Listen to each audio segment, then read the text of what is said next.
Welcome to the Orange Hammer Podcast. My name is Corbett Storick. I've been a licensed general contractor for 8+ years, specializing in new construction, renovation, furniture building. I'm the son of an architect and an interior designer, and I've been surrounded in this industry since birth, watching all aspects from concept, design, build, punch list, and of course, all the problems that come up in between. In my time in Durham, North Carolina, I've noticed a significant gap in knowledge between homeowners who need work and the people who do the work. On this podcast, I hope to break down the process of homeownership from the perspective of both the homeowner and the contractor in an effort to help raise the knowledge of homeowners about their homes and the construction/renovation process. I hope you enjoy. If you're enjoying the Orange Hammer Podcast, or if you have a topic that you want covered, or have recently done a project, please contact the Orange Hammer Podcast. The Orange Hammer Podcast is on Instagram and Facebook. Please like and subscribe, share on whatever platform you're enjoying your podcast on. Also, check out our YouTube channel, The Orange Hammer. The Orange Hammer Podcast is proud to be brought to you by CRS Contracting, LLC, for all your construction and handyman needs, new buildings to renovations, furniture building, EV charger install, or even a TV mounted. You can call me, Corbett Storick. It'd be my pleasure to help you. You can find me on Instagram at CRS Contracting. WSDG, the Walter Storick Design Group, specialists in architectural and acoustical consulting. Check out WSDG.com. And Taylor Bragg, for all your artistic needs in all mediums. You can find her on Instagram at brag_about_art. That's brag, BRGG, with 2 G's. She's the fantastic artist behind the Orange Hammer logo, and she did my fantastic table painting of my podcasting table.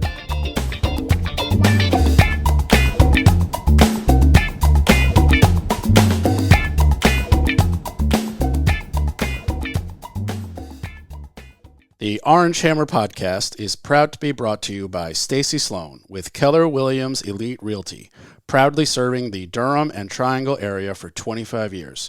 Call Stacy at 919-972-1180. The Orange Hammer Podcast is proud to be brought to you by Rachel Z with Rachel Z Real Estate Team Realty. From the Triangle to the Triad, call Rachel Z at 919-323-6068. All right, Orange Hammer Nation, here we are, episode 78. Can't even believe we're in this kind of number. My guest today, Anthony Zuber from, is it just Point Electric or One Point Electric? Point Electric. Point Electric, okay. Yes, So right off the bat, Point Electric, we're doing what, commercial, residential, all the above? We're doing all the above. So we're doing residential. We're doing residential new homes. We work with flippers, real estate investors, real estate agents, commercial, generators, anything you could think of. Okay, awesome.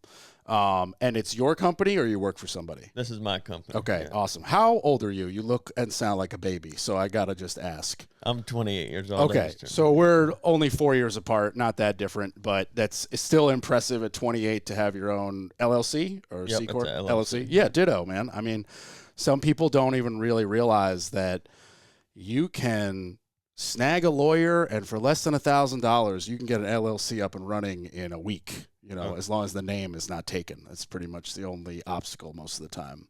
And that's arguably the biggest separation between kind of doing it and really doing it as a professional, especially from a tax perspective, from a filing perspective.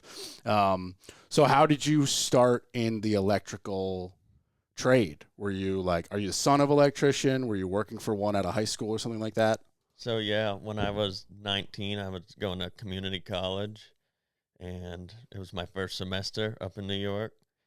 And I was sitting there eating lunch one day, and I thought, this just is not for me. So I went and dropped out that day, started applying for some solar companies, and they hired me on as a helper pretty much.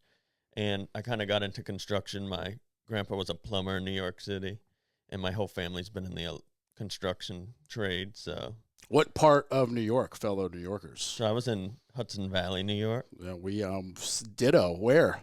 Pine Bush, New York. Pine Bush. All right. Pine Bush and Highland represent. Not that far away from each other. inherently, I guess we're both Hudson Valley Renegades fans, and hopefully you're a New York Yankee fan. I don't know. Maybe you're a Mets fan. I'm not sure. Big Ranger guy. Yeah. Big Ralph, dude. We are on. What a start for the season so far. New coach, new players. We swept a West Coast road trip. I'm loving these guys. It's impressive to watch. Hopefully they keep it up.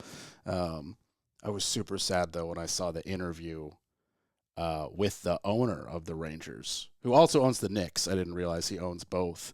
And he just publicly in an interview was like, I don't like being the owner. I was like, wait a minute, dude, you can't say that. Like, how are you going to get somebody who wants to work for you if you don't like the best job there is in the organization, owning everything? Like, wait a minute, how are you going to get a coach to, like, come in and want to do it? I don't know. I was super disappointed. But then here we are. You know, what are we, 7-2? We're leading all of hockey. I think we play the Canes tonight, actually, in New York. So hopefully beat those Hurricanes. Okay, so the transition from New York to North Carolina, what does that look like? So I was doing solar for about a year. I got into a foreman position. I was running a crew out there. And my family had a lake property on Lake Gaston. Okay, yeah. Yeah, so about an hour and a half away. And I was down here for Thanksgiving. That was actually 8 years ago. I'm coming up on my 8-year anniversary of being here. And I just decided, like I decided to quit college, I'm going to move and start a career and a life down here. So I moved within 12 months of that. And how old, that you said 8 years ago, so about 20. Yeah, I just turned 21 when I moved. Yeah, okay. So I made the decision when I was 20. So at 21, not that life isn't the most important thing for you every day of your life, but at 21, looking back, you know, not a lot of things tying you down. You said you weren't in school. Do you have, like, you know, wife, kids, anything like that keeping you in place, or did they move with you? No, my family was in New York, but they came down here regularly, so that wasn't where. And I had a girlfriend, but she was ready to make the move with me. So okay, did she? Yeah, she Are did. You all still together? No. Okay. Hey, I moved from California with a girl here that lasted 6 months. Yeah. We were in a honeymoon phase that ended right after we moved, and then we were locked in an apartment together. We were like, this is terrible. This is not a good move. Sounds like a nightmare. Yeah. And did you find Durham, or you went to Lake Gaston first, or were you in the Raleigh area? Where did you first move to in NC? First moved to Raleigh, right by the Crabtree Mall. Right. In an apartment. Yes. Yeah. Young people, that's where they go. So I moved here didn't even know what the apartment looked like. I called the complex up, got a spot, and came down here sight unseen. I have a similar story for sure. The only reason I got approval mentally was because my brother was living here and he went and looked at an apartment for me, and he was like, the third floor one sucks, the second floor one's good at this and don't go to this complex. And I was like, okay, cool, I'll take that second floor one at the one you recommend. And I just kind of took his word for it, and no regrets. But yeah, I basically did a sight unseen type of situation as well, me driving from California this time. So a little further, but Willie Bear was with me. My ex Meg. So quite adventures we share for sure. So the solar aspect, do you guys still do solar work? Or because I know not at least the solar company I dealt with, they kind of have their own in-house electricians. So they're trying to do it like one-stop shop. Do you still work with other solar companies and do their electrical installs? Point Electric, not really. Well, we will if somebody asks, but that's not our main source of business. But that's actually the next part of pretty much how I got into electrical. When I moved down here, I moved with no job, and I got a job with a local solar company. Oh, okay. As an installer, electrician. I did that for about 2.5, 3 years until I got my electrical license. So the solar company either had in-house or was employing full-time a licensed electrician, and you were one of their kind of workers. Yeah, I worked under their electrician's license at the time. Okay. And so getting an electrician's license versus a GC license is a little different. Yeah. So unlike electric, well, also please correct me if I'm wrong, I need no field work under a licensed GC before I can become a GC myself. I need a certain capital, bullshit paperwork, and pass an exam, and I'm licensed. Yeah. Like it's like that. It takes 1 second. In reality, like if I was more book smart, I would have just passed it the first time. Also, if I hadn't been working in the field where the slang terms are one of the answers on the multiple choice and it's the wrong answer and they're trying to trick you up, I would have had a much easier time passing. But don't you need to be working in the field for a certain amount of years or months or hours or something like that? Yeah, it's by years, but your years equate in hours. Okay. So to get your first license, that's a limited. These are the 3 basic ones. There's other specialty licenses, but I don't really deal with those. So you're limited, it's about 2 years.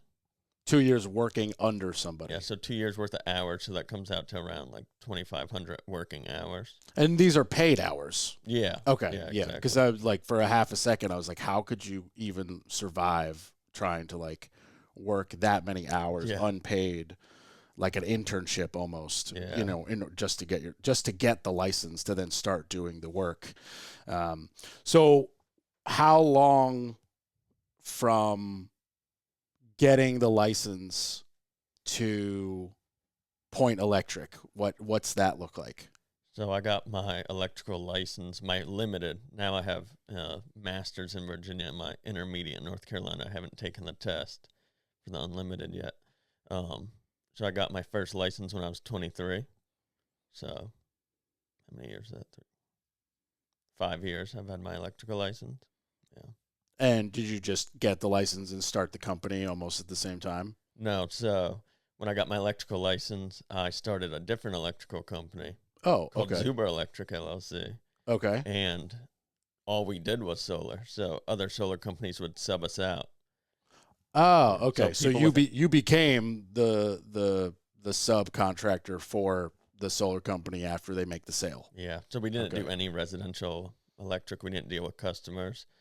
Other solar companies would just hire us out. We would go put all the wiring in, and we would turn out about 10 houses a week doing solar. That's a pretty high volume. Yeah. And I did that for about 3.5 years. Had about 6 guys doing that.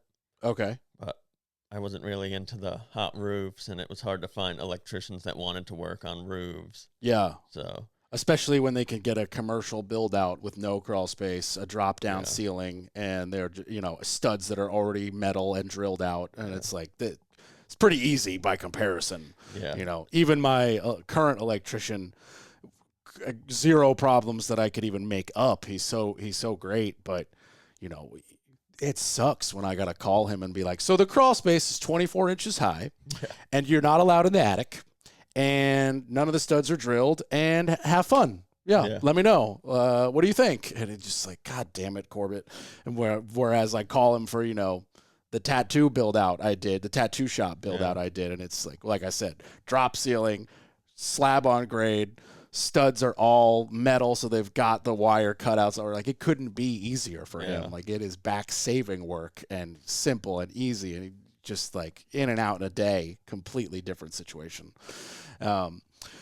So it was not a lack of business. Sounds like it was quite the opposite. You were just looking for a change from roofs and sweating it out on terrible pitches and all that stuff. Oh yeah. And that was my first business, so I had a lot to learn too. It was challenging to run a business that was doing that much work. Yeah. And when I started, I didn't plan on doing solar. People just knew I did solar. Right. So I kind of fell into it, and it was easy to get the work, so I did it. So why does Zuber Electric not still exist but just not do solar? Why did you like cancel that company, for lack of a better term, and start Point Electric? I didn't really know how to transition because of lack of experience, and I needed a paycheck. So to do that transition, I would pretty much be starting a new company. So I shut it down, and I took a job as an operations manager for a local solar company.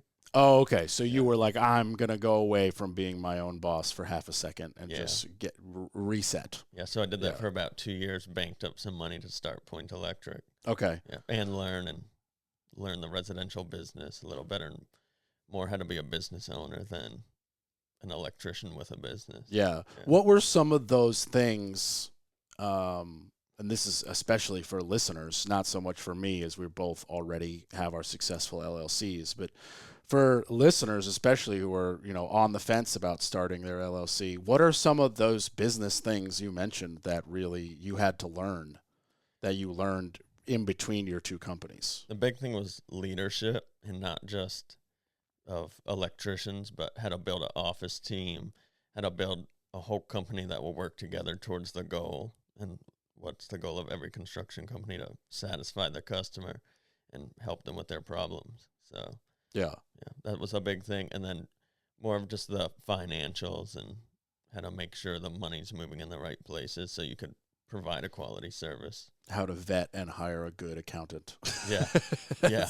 I feel like that's the biggest skill you could have, is just know from day one you need a good accountant. Like, don't even attempt to do this stuff yourself. Get a really good accountant who specializes in how to not get you audited, and be more conservative. The money will come.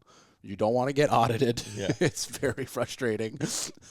My first accountant was super unexperienced, but I was 23. I didn't know, and he burnt me pretty good. I feel like I heard you mention this. I was like talking to someone else, and you were talking to somebody as our networking meeting ended 2 or 3 weeks ago, where we met. I guess you got to shout out Connor Lowe, because I wouldn't have even met you had he not told me about this, like, basically a free version of a BNI that he's trying to start at that Keller Realty office in Briar Creek. So that was pretty cool. And I believe we're going again tomorrow, right? Tomorrow afternoon, 3-ish. I'm pretty sure. I got to check my schedule. My schedule's pretty hectic. I'd check it by the day. Well, as long as you're free Tuesday at 9, we'll be fine. Yeah. For listeners, we're already gonna tag team a very, very, very small electrical job that is right up both of our alleys, but the TV's just too big to lift with one person. So we're gonna take it down together and move it 1 inch and put it back up. But it should be an easy gig. Yeah. So you stepped away, even though you went from electrical company to electrical company. Electricity has so many different facets that you were like, okay, I need to remove myself from the solar world. You close the company, you go take a corporate job, for lack of a better term. Save some cash, learn some skills, reset the brain mentally, and then start Point Electric. Now, does Point Electric very, very strongly not do solar? I wouldn't say we're 100% against it, but I don't go out and advertise for it. Okay.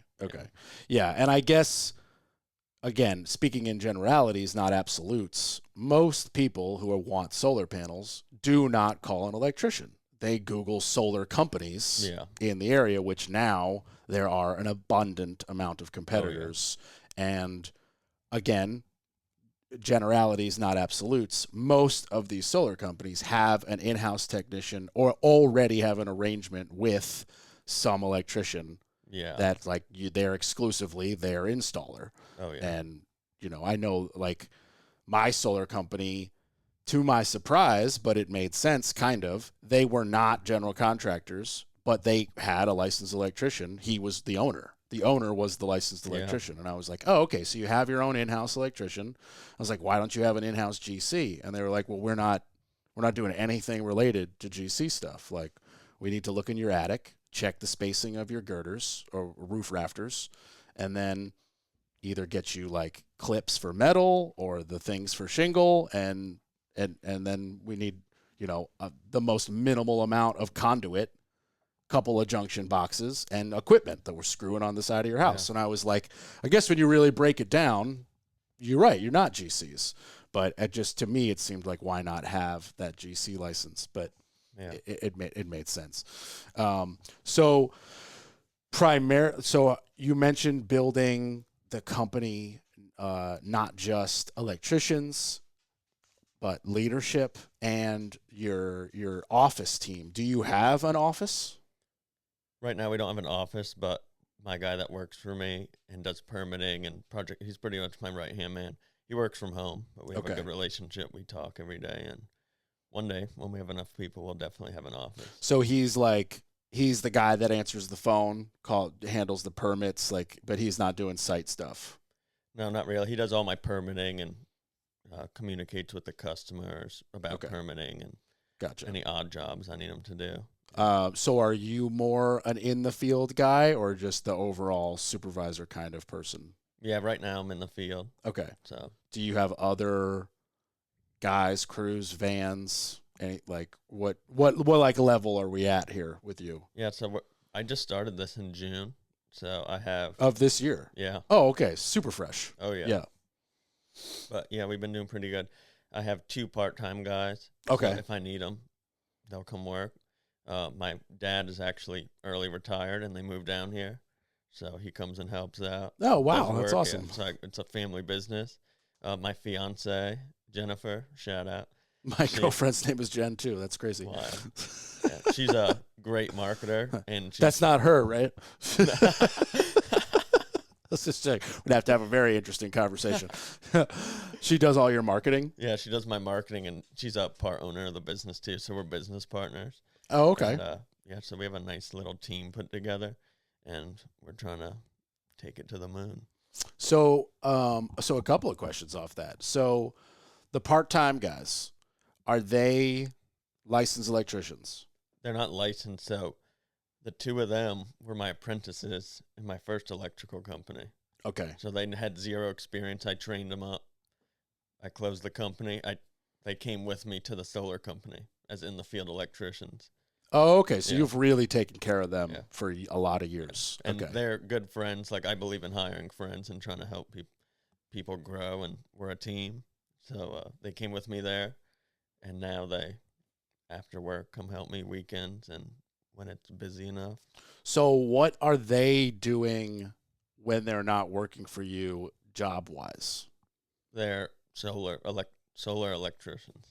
Okay, so are they still with that same Yeah. solar company that Yeah. you left to start? Okay, Yeah. so they stayed more or less with the understanding that you just have to grow a little bit more, and once you need 2 full-time guys, you've got them ready. You've brewed them already, literally groomed them.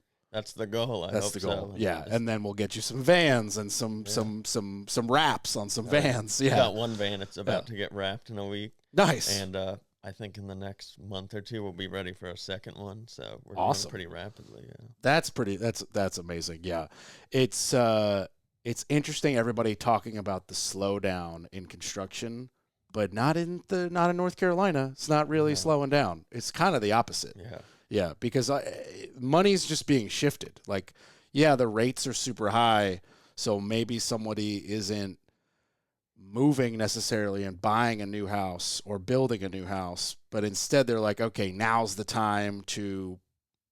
We wanted to move, but we can't, so now's the time to do that renovation. Well, guess what? There's no renovation ever that doesn't need some form of electrical. Oh yeah. You know, you either need an added outlet, you're moving a light, or that'd be the simplest of the two. But there's always something going on. Yeah. And then, you know, not to mention all of the things that are not electrical work that still need electrical. Like if you want to get your plumber to go from, you know, an electrical cylindrical hot water heater to a gas tankless hot water heater, yeah, my plumber will run that gas line for you all day. He'll get you a discount on the Rinnai water heater, but he's not going to wire it. No. And it's one single wire for that tiny little digital thing, Yeah. but you still need an electrician. You know, some people are like, oh, I can do it. But like, if you want it to all be under warranty and all be flawless, and if something does break, have the appropriate person to come fix it, you need to use trusted, licensed, insured guys. Oh yeah, without a doubt. Yeah, and so what we in the industry think of as a duh is not always a duh. Like, you know, for me, completely unrelated to both of our fields, I had an issue with my car. The car company comes with its own roadside assistance. I called them and they asked me, because I had like a blowout that was not fix-a-flat, it was like tow truck.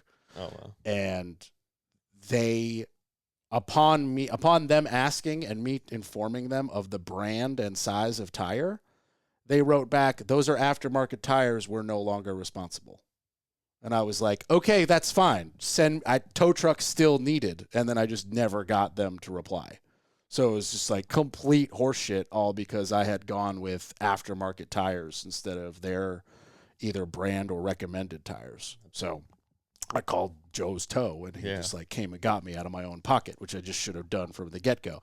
But that's a prime example that it's the exact same thing of something. Pick a something in the home that's electrical related, and you can so easily void a warranty by, you know, not connecting the ground or, you know, I'm trying to think of something really simple and stupid where something will still work, but it's overlooked. And, you know, it doesn't take a lot. Oh, yeah. It's very, very minuscule. I fix a lot of stuff like that. And on my Instagram, I do this little story or post, handyman hack jobs. #. Oh, my God. Yeah. And I find some funny, well, it's not funny, it's dangerous, but to an electrician, it's funny, and I post it up there so people can see it. I could only imagine, man. I'm going to have to check that out. Yeah, give me, like, I don't know, the top one or top three, just, like, ones that you just open the cavity to look at whatever it is, and you're just like, what was he thinking?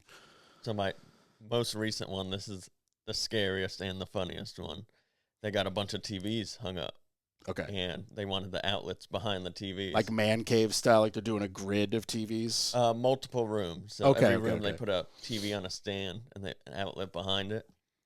And they pulled a wire from the lower outlet to the outlet that they installed behind the TV. So far, not uncommon. Pretty normal. Yeah. They do it all the time. But they had a friend do it. Okay. They bought the material. The friend did it, said he did it all the time. So I go over there. I open up the outlet. And it was one of the manufactured home outlets. So a lot of people don't see behind their outlets. Manufactured homes, they have this outlet. It looks regular from the front, but it's a little box behind it that the wires just press into. And it kind of cuts through the wire. It's not a splice like in a typical home. So that was not even pushed together all the way. So it was like hanging out in the wall. So it wasn't like one of those where you like make a hook of the wire and there's a little screw. No. You just like and it bites it. Not even like that. It's like a little blade, and the outlet pushes to the back and it cuts through the wire with this little piece of metal.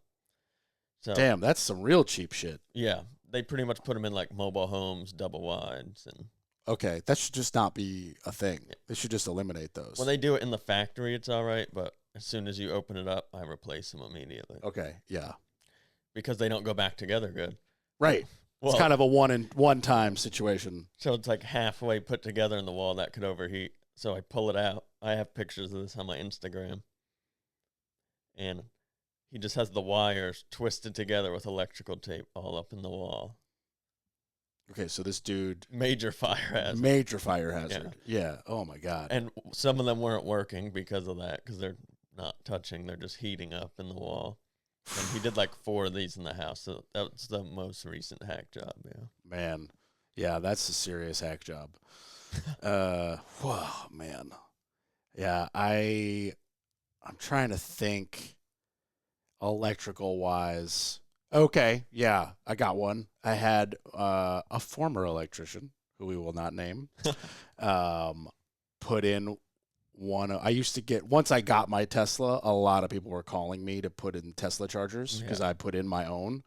And I was like, it's really not that hard. You just have to get the correct gauge wire, the correct size breaker, and not be a moron. And there's like written directions on the inside of the Tesla charger even. Like, use this kind of wire. Like, it's in English. And he missed that. He literally missed the part where it was like, now I'm gonna mess up because I'm both not an electrician and it was a really long time ago. But he either used copper wire when he wasn't supposed to, or he used the other kind of wire when he wasn't supposed to. I can't remember, but it worked for 4 months, and then it just stopped charging. And this guy calls me, and in my head I'm like, what do you want me to do? Like, I didn't wire it. But he did pay me, and I paid the electrician, so now I've got to deal with it. So I got to drive 40 minutes to Deep Chapel Hill, all to pop this thing off, to look at the wire and notice it's the wrong kind of wire, and then look at the English lettering right at the connectors that says, like, don't use this, make sure it's not this kind.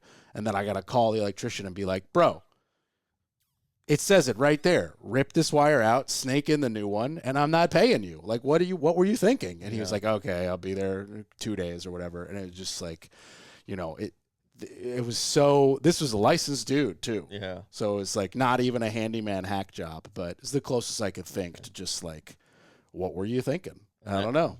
That just ties into the fact if someone in construction now saying they're not busy and it's the slow season, they're doing stuff like that. Right. Yeah. Yeah. And what's funny is that same electrician technically didn't do anything wrong on a house he wired for me. But when the gutter installers came and plugged their power tools into the exterior outlet by the front door, the living room LEDs would flicker. And I was like, hey, man, what's going on? And he's like, well, that's like a super high-powered saw that's not supposed to be like the norm at a residential, and they're on the same breaker. And I was like, why are they on the same breaker? He's like, no, that's code. And I was like, I don't really care if it's code. Like, what would it have cost? Like, maybe one extra $30 breaker, if they're even that much, and $100 extra in your pocket to run it twice. Like let's just build a little bit better. Like, this is a house I've got to keep for 10 years because it's a rental. It's not a quick sale. Oh, yeah. And like, I don't want to have to deal with that kind of crap. I'd rather just make it a little bit more bomb proof, as my buddy Jeremy likes to say. Overbuild is underrated. And it's just like one of those simple things where it's just like, I get that it's code, but the building code is the bare minimum so people don't die and stuff doesn't fall over. It's not like the correct way. And that's a huge misconception. And I'm sure that's a thing in your industry as well. It's a big problem to deal with because I don't do that and my prices show it. You don't build to minimum code, you mean? So it's expensive to do it right, how you should. Yeah. And what are some of the little things that you're doing? Like, are you using thicker wire than required? Like, what are the extras that you're doing above code? I like separating circuits and to avoid exactly what I just said. Yeah. If one thing goes bad on that circuit, then half your house isn't out, or those are big things. Yeah. Yeah.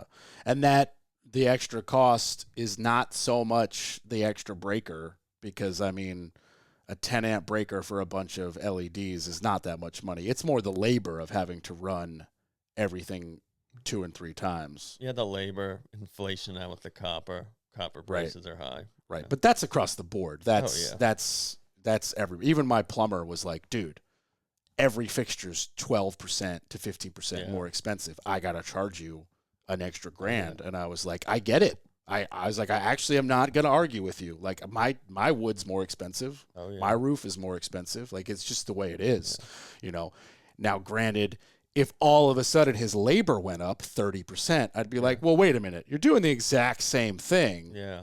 You just have to buy more expensive materials. They didn't get harder to use. Yeah. But that didn't happen, so I didn't have to have that conversation. But I will say my labor's a little higher, but to get guys that care like you care and believe in what we're talking about, you definitely have to pay them a little more.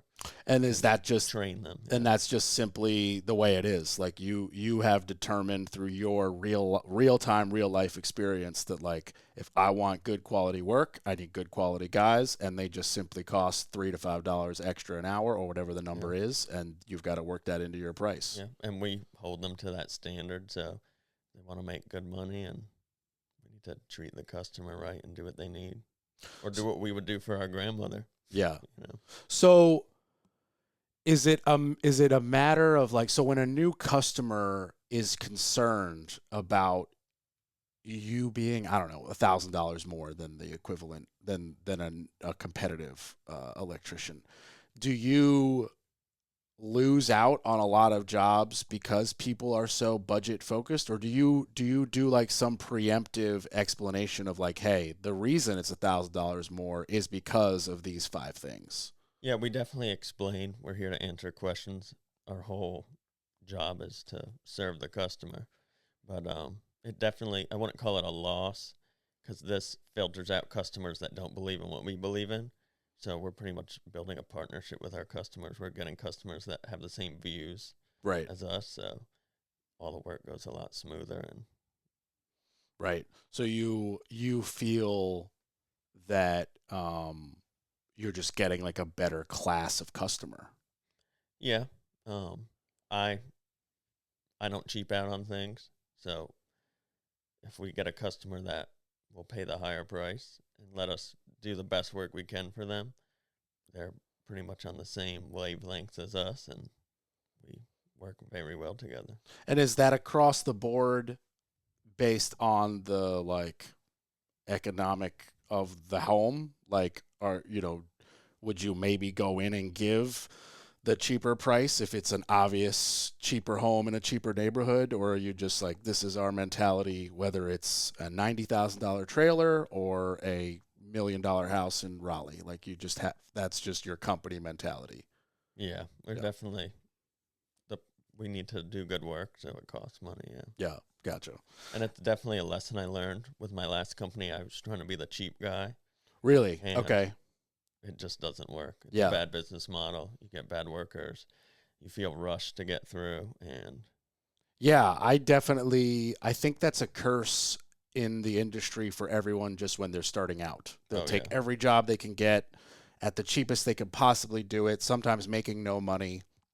And you don't feel as accomplished when you're done, because like, you feel good, at least, for me, for an example, like you feel good physically moving and building the deck, and it's coming together. And 2 days ago there was dirt, and now 3 days later there's a finished deck. But then you get the payment and you deduct all the materials, and then you pay your carpenters, and then you subtract your permit fees, and you're like, wow, I made no money. Like, I basically made the money to come here every day, cover the gas, cover the electricity to charge my own tool batteries. I didn't make the money to cover my company insurance or like any of the overhead, or nothing went into the profit margin. And it's like, wait a minute, that's not the point. Like, you can't work for free. And you start to realize that, you really start working backwards the more you're doing that. The big thing for me was when I started charging people $100 to get me out there. That was the huge change I noticed. I was like, look, I'm a one-man band, and I have 20,000 subcontractors. They're the best guys in the world for their individual trade, but I'm the point person. So, if you want me to come out there, I didn't go to the other guy. So if you want me to spend an hour with you, it's $100. Yeah. And I'll get you a really detailed estimate. And if you hire me, I'll take the 100 off at the end. Oh yeah. But if you don't hire me, here's a really detailed estimate, and I got paid for my time. And that's not a crazy thing to expect. And the more I explain that to customers, they're just like, yeah, that makes total sense. Do you take Venmo? I'm like, yes, I do. Shoot me $100. Let's get you on the calendar. Yeah. Or like realtors. I work with a ton of realtors who need me to give them just like rough numbers from an inspection report. And they're like, I don't need you to come out. I don't need you, ballpark it plus 10% so that I can fight for it at closing. And I'm like, okay, cool. That's $100. Send me the inspection report. It takes me an hour or two. I'll figure it out. And so, but once I started doing that and really knowing my own worth, you start to, mentally feel better. You realize your company is worth a lot more. Your time is worth a lot more. And overall, you'll work with better people and produce better products. Exactly. I mean, it's not a crazy formula. It's a duh when you say it out loud, but it's really easy to say it, hard to live it. Yeah. When I leave, I don't want them to say, wow, that was cheap. Yeah. I want them to say, wow, that was an amazing experience. Yeah, wow, that was perfect. Wow, they solved the problem. Yeah. Like, especially for you in a service call kind of world. You're getting a call with an actual problem. Like, this thing stopped, and I need it to turn on because the family's coming tomorrow. Yeah. And you got to be out there and, oh, this is simple, this wire screwed up. We'll splice it or whatever the hell it is. And, you could leave with a nice paycheck and some smiling customers and a nice review. And okay, so completely switching gears, because you mentioned that your girlfriend is your social media person, your marketing person, and part owner of the company. Yeah. Right. Okay. So how long have y'all been together?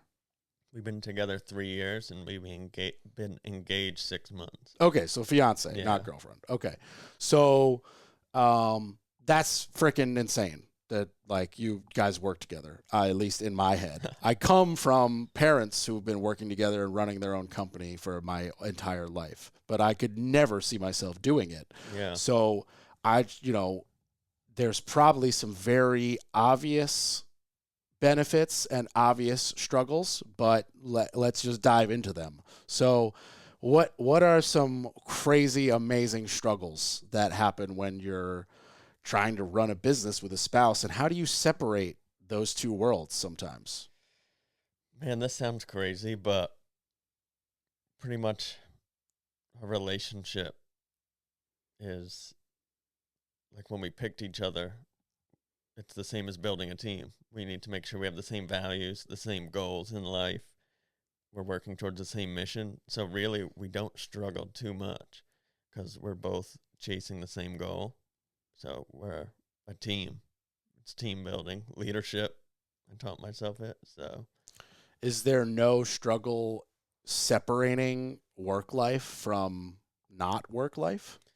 Because you're both so in it and arguably more invested than just like if you had, a secretary who was a hourly employee. Yeah. Like she's not a secretary. She's not an employee. She's an owner. Yeah. So you both, I would hope, really freaking care. Oh yeah. And want the success and want to always be getting more clients and scheduling as much as possible and this, that, and the third. So is there ever a struggle of like, honey, it's 7:30 at night. We need to stop talking about work and just like turn off our brains and eat dinner or go out to the bar or go to a Canes game or whatever it might look like for you. Is that balance difficult? No, because we've been working on it for a while. I'd say like after 7 p.m., we don't really talk about work. Okay. Unless it's an emergency. Right. But I deal with all the actual business stuff, so she doesn't have to worry about that. And then Sundays, we just don't work. Just off. We're off. Only Sundays, like Saturdays if we have to. And also it helps. We just love point and what we're trying to do so much. We could talk about it all day and all night, honestly. Like it's a passion. We're not just trying to make money. So maybe that's the big you thing. say it nonchalantly, but maybe that's a bigger thing than we're acknowledging, that like the fact that it's such a huge passion for both of you. It's like, well, you don't get tired of talking about your passion. It's easier when your partner shares your passion. Like that's super cool. That's pretty easy. Like, my Jen, we have a great relationship, but like I don't give a fuck about her job. Her job is not exciting. But also, she doesn't care about my job. Yeah. She listens to me like I listen to her because we love each other. Yeah. But if you asked her when I'm not around, like, oh, you've got some passion about construction? Like, no. She doesn't have passion about construction. She listens to this podcast because she's a fan of me. Yeah. But like if she wasn't dating me, I would, dollars to donuts, I would bet that like she probably would not pick the Orange Hammer podcast as one of her regular podcasts. And I find no disrespect from that. Yeah. You know what I mean? Like she has no idea how to build stuff. This is not what she does. She's not the son of a construction person. She doesn't know lag bolts. She doesn't care about pressure treated wood or grounding electrical wires. Like it's just, like she's into true crime. Yeah. I'm not into true crime. Like we have our very separate things that we love. And, I can't wait to hear about her day, and I want all the work tea from her chats. She does, she does like customer service for a SaaS company. So she's always emailing customers. SaaS? No, for a SaaS company. Oh, okay. Yeah, not SaaS. I don't know if she wants me to mention her company, so I just won't. But it's a SaaS company, so she's always dealing with systems as a service people and figuring out why their page doesn't load or their payment thing doesn't go through or whatever. She's constantly just like IMing and emailing customers and dealing with rude people, and then dealing with like the work chats of friends and not friends who work in the same company, and then she'll come home with all this hilarious tea, and I'm just like, yeah, I want it. And I love hearing like her get excited about it. But if she wasn't in the room, it would not be a conversation I'm having at all. Like, I would not talk about computer systems I don't understand on a regular basis. Just like she wouldn't care about deck girder spacing or what I found in a gutted wall today. Like, oh man, I found some crazy shit that I've never seen. Oh, original 2x4s. They're actually 2x4. Like, look at this grain pattern. Like that, I nerd out. I started a podcast about it. Not her thing, but much easier when you both share the nerd passion. Does she come from a family of construction or electricians or something like that? No, I wouldn't say she loves the electrical part of the business. Okay. So where do you think her passion, not that you're speaking for her, obviously, but best guess, where do you think all the passion's coming from? We both want to start a business that could help people, so help homeowners. And that's another reason we charge more, is because we want to help people develop. So like one of our main goals is to get to a size that we could hire kids out of our local high school that don't know what they want to do in the future, and we can just train them and help people develop careers and be good role models for our kids and our families. And that's, I think, where she gets the passion from, like where we link up. I think that's a very cool thing to be passionate about. I think that's another topic that's been shoveled to the side a little bit is college is aggressively pushed on everybody, and it's not the right choice for everybody. Yeah. And it's a misconception that you need a college degree to make a living, when in fact, plumbers, HVAC, welding, electricians make serious money. Oh, yeah. Make serious money. I mean, with not a whole lot of months in training, you could be working full time, making like $45, $50 an hour. And like as a 19-year-old, 20-year-old who would have been spending $20 to $50K a semester on college and be locked into that debt for the rest of your life, making $50 an hour is pretty cool. You know, and that's starting. You know, all of a sudden you are a master electrician. I don't know what the number is, but you could be making $75 an hour. I know there's some union master pipe fitters that make, $100, $110 an hour without even thinking about it. And like, that's good money. Start adding hours up real quick. And so you could, even if you're just informing high schoolers, like, you might not get them directly to your company, but even if you could just inform them and be like, look, you're a great example of like, look, I dropped out of community college and now I'm a very successful electrician with a great life. Look at my car, look at my house, look at my kids. Like, I don't struggle. I don't live in a cardboard box. Like, it's not true. It's just a very weird misconception that like you're a loser without a college degree. And it's just not true. All we have to do is plant the seed, and that's why I even ended up in community college. In high school, you go to your counselor when you're in your senior year. Yeah, and she said, "Oh, what college are you going to go to?" I didn't know what to do. Yeah. So I just did it. I mean, I picked 5 relatively random colleges that were more or less based on geography. Yeah. And I applied to them 5, and I got into 4 out of 5 because the 4 of them were SAT score optional. It gives you a little insight on how bad I did on the SATs, because I didn't get into the 5th school and every other information was the same. And then I literally just went to the one that gave me the most scholarship when they found out I was an Eagle Scout. And they were like, oh, we'll give you X amount off semester. And I was like, sounds good, cool. But I didn't know what the hell I was doing. Like, and I very much regret going to college, except for the overall perspective of life. Like the friends that I made that I still have, and like meeting them makes me move to the city that I was before here. And then like that leads to this, and I meet this person and that leads to something else. So it's like, I can't just say, I wish I could remove that 4 years of college and like have saved that money. Like, yeah, okay, that's cool. But so many trickle down line effects. Like you can't, you can't just pick and choose that. But like from a like strictly, do I think the money was worth the time, was worth the education, was worth like the end result? I think no is the answer. Like there are some jobs you definitely 100% need college. Yeah. But doctor, I lawyer. was running a whole solar company I had people with master's degrees working under me, and I was able to do it by reading books outside of school, just learning on my own. And if you really have the drive to do it, you can do it. Yeah. Yeah.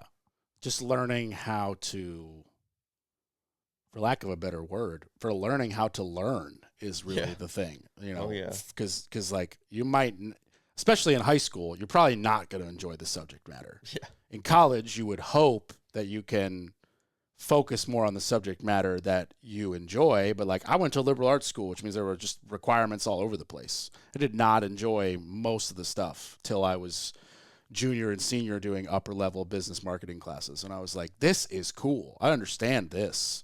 Yeah. But like, you know, geology 101 did not agree with me. I don't care. Yeah. I literally don't care. It's not interesting. The guy's nerding out, showing us 5 types of rocks. And I'm like, those all look like rocks. Like, I don't care. They should be in a foundation. Like, I don't, like, I'm just not interested. But at least I continued to learn how to learn. Oh, yeah. And like you said, you know, you can, especially today with, you know, for lack of a better general term, the internet, YouTube, Wikipedia, pick your source. There's just a unbelievable wealth of information. And if you can find that passion that really connects with you, there's no limit to how much that you can dive into something, you know. And even for me, I'm like, well, I should really even call my plumber. But then I'll be like, but I could, let's YouTube it real quick. Let's see. Oh, that's it? Okay, let me get the wrench out. Let me try once, you know. If I screw it up, I'll give Tom a call and he'll come fix it. But like, you know, give it a shot. Yeah. Can't, you know, people sit on their toilet every day. I have no idea how it works. I know. I always talk about that like an outlet. People just know it's a white box on your wall you plug into. Yeah. They don't know what it looks like. No. No one's ever clicked off a breaker and just taken off a couple of screws and just like looked at how it works. Yeah. And those types of sentences are, in a nutshell, the reason I started this podcast, to try to educate people who are not you and I, who do it every day, about how homes work. Because, you know, it's arguably the most expensive thing in your life, a home. Oh, yeah. And other than like, you know, family, you know, other than like things of that nature, you know, when it comes to things you're going to purchase, it's arguably the most important thing. Oh, yeah. So it's most important and it's the most expensive. And people know the least amount of information about it. You know, they don't like the average homeowner, especially when I bring them into this podcast, like nobody even knows you should flush a water heater yearly. They just don't even know that that's a thing. And they'll be like, what do you mean? I'll be like, what do you mean? What do you mean? There's a thing on the bottom to drain it every year. You're supposed to drain it, fill it back up for the sediment. And they're like, what's sediment? I'm like, come on, man, you're killing me. They should have went to geology. They totally should have went to geology. Yeah, man. But like, you know, and I've beaten a dead horse on this podcast, but like, I'm not saying you've got to do it, but be aware. Just a little bit. Yeah. Get a handyman out there if you don't want to do it. But like, you can't just buy a home and be like, it is maintenance free for eternity. I do nothing until something breaks. It's like, it's not a good look. No. There's so much easy preventative maintenance that people could do on their homes. On that note, is there much preventative stuff in the electrical world? Because I'm struggling to think of like the preventative stuff you do for electrical. It's really an outlet will burn out and you got to replace it. It's not like you could walk around and see outlets are starting to go. Yeah, we do home inspection, like electrical inspection. So if someone is worried, we'll look around, see if something's wearing out. Could be dangerous. What does that look like physically? Like you're popping off outlet covers and just seeing if the wires are worn away at the protective coating? We'll check the electrical panel for rust, breakers that look like they've been heating up. What does a breaker that's been heating up look like? It always changes. Okay. Sometimes you have to take the panel cover off. Well, I assume we're taking the panel cover off. Sometimes you can see it without discoloration. Okay. Yeah. Because like those Eaton ones, they're nice and black rectangle. So if they're heating up, maybe that black is a little less black. It's a Yeah. little faded from the heat The of wire, the plastic. sometimes the wire will look like it turned into liquid and started to drip and then rehardened. Oh, okay. Yeah. So not necessarily the breaker is the cue, but the wire right Sometimes, behind yeah. it. Okay. There's so many little nuances. It's pretty insane, like the feel you get for things. Yeah. Like I went to a homeowner's house 2 days ago. His power wasn't on. The breaker was on. I went to turn it back, and I could just feel that it wasn't clicking properly. Just because you've clicked that many breakers. Yeah. Like he went through and turned all his breakers on and off. I could just feel the little difference between the two. And that was just the breakers fried. It's just worn away. Just worn out. It's just worn out. It's not even like a malicious thing. Yeah. Like they just go. But unless you flip breakers all day, you would never know the difference. Yeah. So would somebody like that homeowner only be able to do it with a tester? Or would that not even have detected it? That was pretty much how I found it, yeah. So Okay. you would need to know how to use an electrical tester, and I don't usually suggest homeowners go into their electrical panel with a tester. It is dangerous. Yeah, to just start touching stuff. Electrical's one of those trades, like you should call a professional. You could definitely hurt yourself. Yeah, or cause like very expensive damage to your electrical system. Oh, yeah. Yeah, I mean, you touch the wrong thing to the wrong thing, and all of a sudden you got 14 lights that are no longer usable on the left side of the house. It's scary. It's there, but you can't see it. You can't hear it normally. Yeah. So it's just invisible danger. Yeah, invisible danger. Yeah. Okay, so how true is the like grab an electric fence with both arms, but as long as you're jumping in the air, you won't get shocked? I haven't tried it, so I'm not too sure, but I've definitely gotten shocked off an electric fence. Yeah, okay. What's the worst shock you've ever gotten? Oof. What was it from? I was working in an electrical panel. I had the main breaker off. It was summer in North Carolina. It's hot. Profusely sweating. Mm. And I was sweating enough that my arm went by a live part. But there was enough sweat, it zapped me pretty good. Ooh, man. Did you get like any sort of mark, or did it just... No, I moved away quick enough. Just to wake your ass up? Yeah. It didn't feel good. Who needs coffee? Yeah. Okay. So how often would you recommend somebody getting an electrical inspection in their home if they're not seeing any issues or noticing any issues? I would say usually if you never have, it's probably a good idea. Okay. Or maybe every 10 years. But you can normally, like if an outlet feels loose, a switch feels loose, makes any buzzing, the light hesitates. Those are clear-cut signs. Those are pretty clear-cut things that you can feel as an everyday person. Right. Okay. So loose outlets, loose switches, delays in lights. What else? If you're a big one I see, the lawnmower comes by, you have a bare copper grounding wire outside, and it's just dangling in the air, not attached to anything. Oh, it's cut from the rod, from the grounding rod. Yeah. Yeah. The lawnmower comes by, rams it, weed whacker. Yep. Yep. That's a big one I see a lot. Yeah.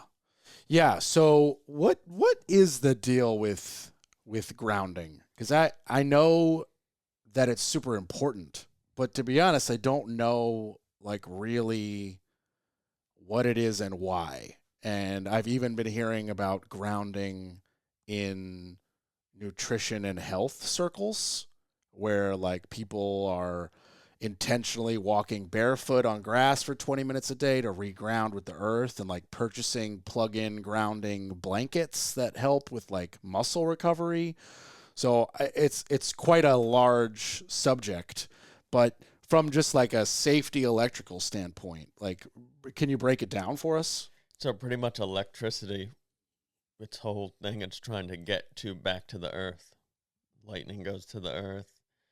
So your electrical's following a system trying to find the ground. Okay. So if your house is not connected to it, and you go touch something that has electricity running through it because of improper wiring or a handyman hack job, and you're touching something that's touching the earth, it's going to go through you to get to that earth. Okay. So So it's only there as a protectant for improper electrical practices? Because like you mentioned, if it's a handyman hack job or improper wiring, but like, let's just assume the wiring is flawless and completely closed and there's no imperfections and there's no, like, I know we still ground stuff, but but would you need to if everything was flawless? Well, it's proper practice in code, so yeah, but back in 1915 with some knob and tube wiring, they didn't have any grounding in the house. So does that mean that people were just getting baby shocks when they hit the light switch with their fingers, or like what changed? Again, assuming everything is like proper and not, I understand the obvious of like, there's a mistake here, so you're gonna get shocked. But assuming everything is correct, like what's gonna happen? Really, that's a scientific principle, like with electrical engineer. But I'm assuming they added it to the code. Somebody did touch something and died.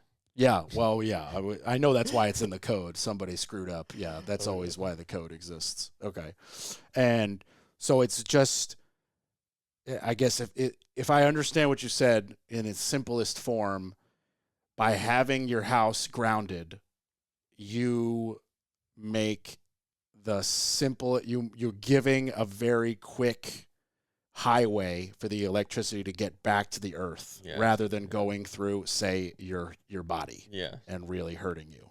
Oh yeah, that's like the biggest safety thing with grounding. Okay, gotcha. Interesting. Okay, very cool. Because electricity follows the easiest path. Yeah, the path of least resistance. It will just, okay, gotcha. So I guess the whole concept of jumping while you grab that electric fence is that you're not grounded. So it would just go through, it would just go through you and not hurt you because it has a quick in and out, rather than like if you grab it with one arm and it has nowhere to go, it's just going to stay in your body. Yeah, and if you're jumping and you're holding it, you're a path of resistance, so it should jump past you, but you definitely shouldn't try it. No, we're not recommending this at all. Yeah, listeners, do not jump and grab electric cow fences. Just walk on by and get your thrills somewhere else. Yeah. Okay, so primarily, we'll do a little promo for you here. Primarily, where are you serving? Pretty much within an hour of Raleigh. Okay, and so definitely the whole triangle. Oh, yeah, the whole triangle. Cool. Johnson County, and hopefully we'll get some guys in Johnson County. We'll go an hour within Johnson County then, and the goal is to expand nationwide one day. Nationwide, we'll take it over. Yeah, Point Electric, on point. Okay, and do you guys have can you shout out like an email, a phone, an Instagram, whatever the best ways for listeners to get in touch with you? Oh, yeah. info.pointelectric@gmail.com. And then we have a website, pointelectricnc.com. Instagram, Point Electric LLC. Nice. And our phone number is 919-407-0932. Nice. And just to finish up, like for homeowners, especially when we're talking about electricity, what would be your number one or maybe top two things that you would recommend to homeowners to either, check or service regularly or make sure they upgrade to X in the electrical world? Big one now is a lot of these old houses in Durham. They have the 100-amp service. They've been updating because they want electric cars, and we're becoming an electrified world, so you need a bigger electrical service. Yeah, you got to go up to 200 now. Oh, yeah. Yeah, that's kind of the standard when you're doing new construction, is pretty much a minimal. Yeah, that's minimal now. So that's a big one, and just any damage heating up, panel covers hanging off, your electrical panels hanging off the wall. Yeah. That's a big thing because I see a lot of people just let it go, and it can be very dangerous. Any heat from your electrical devices is not supposed to be there. Any buzzing, Yeah, buzzing and heat. That's a super negative thing. And we're not even trying to drum up Anthony business. It leads to fires. Like that's the pure reality. And guess what your house is made out of? Wood. And it's very, very combustible. So you don't want an electrical fire and realize that you could have given Anthony here $200 to come out and do a minor inspection and swap an outlet, and you would have never had that problem. What is your lastly, what is your take on the massive switch to electrical vehicles and, you know, maybe the taxing on the grid? I personally have an EV but solar panels. Yeah. So I'm kind of not really taxing the grid anymore. Obviously, 2 times a year when I leave the Triangle and need a supercharger, because I happen to be with the Tesla and their network is awesome. But I don't really feel that I'm taxing the grid. If anything, I really am just not using gas. So what is your take from an electrical perspective? Electrical wise, I think if everybody got one, it would definitely our grid is outdated. Maybe not where we live, because we live in a growing area. They're updating it. We see it all the time, but some of these older neighborhoods and where we came from, it's not new electrical system, and it could definitely get overpowered. So they definitely need to invest in the infrastructure a lot more if they want it to work. And the power's coming from somewhere, so they're burning coal somewhere or nuclear to power these cars, unless you have solar like you. But Yeah, not everybody's doing. I did the solar first, and so like my bill has now kind of basically gone back to normal after it was super low with the electric car. Yeah. But when I think about the gas I'm not buying, it's a tremendous money save. I mean, my whole house costs, you know, no more than $100, maybe $115, and that's with an electric car and a cold plunge running 24/7. Yeah. So like it, you know, it's 1,500 square feet, and I've got power tools. It's like when you start really thinking about it, it's like, oh, and I don't drop $35 every 2 weeks to fill up a gas tank. Yeah. Like it's pretty nice, but you know, not everybody has the solar capacity. Forget about the money, even a place to put it. You know, I know people who would love to be solar, but they rent a townhome. What are they supposed to do? Yeah, or their roof just faced the wrong way. Yeah, you know, that's or it would be $20,000 in tree removal before it would be worthwhile. Forget about $20,000 for panels. Yeah. So, you know, there's all kinds of things that get in the way. I personally think that it should be a law that your roof should face south. Like, you know, make it solar ready. You know, just pitch it the right way, orient the house the right way. If you really want your house to face this way, get an architect to adjust your roof pitch and just make it face south, so that you in the future or the next homeowner is just like, oh, okay, all you got to do is throw the panels up. Everything else is ready to rock. Because I'm sure you can attest and agree, running conduit and 2 junction boxes in a home embedded in a wall to prep for you to then snake a wire for solar costs maybe $80. It's pretty cheap. Yeah, to just do that empty conduit with 2 junction boxes to have you jump in and hide it in the spray foam and hide it in the sheetrock and just remember where it is. Put it in the corner of your house somewhere. It should just be the move. Yeah. Oh yeah. But it's definitely becoming more common. Yeah, it's becoming a lot more common. But that's, you know, that goes back to what you were talking about of, you know, the difference between you and I of like overbuilding and building for the future and maybe charging a little bit more to do things like that. There respectively are still a lot of customers who are like, I don't have any extra pennies for anything other than the bare minimum of what I need for bare minimum code to get a livable house built. Oh yeah. And like, those people are just as good as people as we are. They're just maybe the wrong customer. Yeah. Yeah. Well, this was awesome, man. I really appreciate you coming on. Anybody who needs some electrical service, make sure you give Anthony a call. His information is mentioned just a little bit earlier. As always, the Orange Hammer podcast is on Instagram, Facebook, YouTube. Call me, 845-489-6057, or email corb@wstg.com if you need work, if you want to come on the podcast, or just want me to talk about something specific or interesting. And there you go. Anthony, I really appreciate it, man. Yeah, it was a good time. Thanks for having me. You're very welcome. Bye, everybody.